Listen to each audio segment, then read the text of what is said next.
இப்ப ஆண்டவர் உங்களுக்கு என்ன வார்த்தை வைத்திருக்கிறார் என்று சொல்லுகிறேன். 23ஆம் சங்கீதம் 5ஆம் வசனம். 23ஆம் சங்கீதம் 5ஆம் வசனம். என் சத்துருக்களுக்கு முன்பாக நீர் எனக்கு ஒரு பந்தியை ஆயத்தப்படுத்தி என் தலையை எண்ணெயால் அபிஷேகம் பண்ணுகிறீர். அதனால ஆண்டவர் உங்களை பார்த்து சொல்றார், என் மகனே மகளே, உன்னுடைய சத்துருக்களை குறித்து பயப்படாத, கலங்காத. அவர்களுக்கு முன்பாக உன்னை நான் ஆசீர்வாதத்தை மேன்மைப்படுத்துவேன், உன்னை உயர்த்தி கொண்டே இருப்பேன், உனக்கு புகழ்ச்சி கனத்தை தந்து கொண்டே இருப்பேன்னு ஆண்டவர் சொல்றார். இப்ப சந்தோஷம் தானே? அப்ப எதுக்கு அவங்களுக்கு ஒருத்து கவலைப்பட்டுக்கிட்டே இருக்கணும்?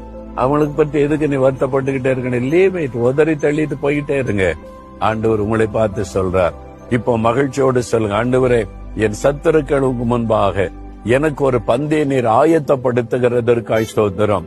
அவர்களுக்கு கண்களுக்கு முன்பாக என்னை உயர்த்துகிறதற்காய் ஸ்தோத்திரம் ஸ்தோத்திரம்.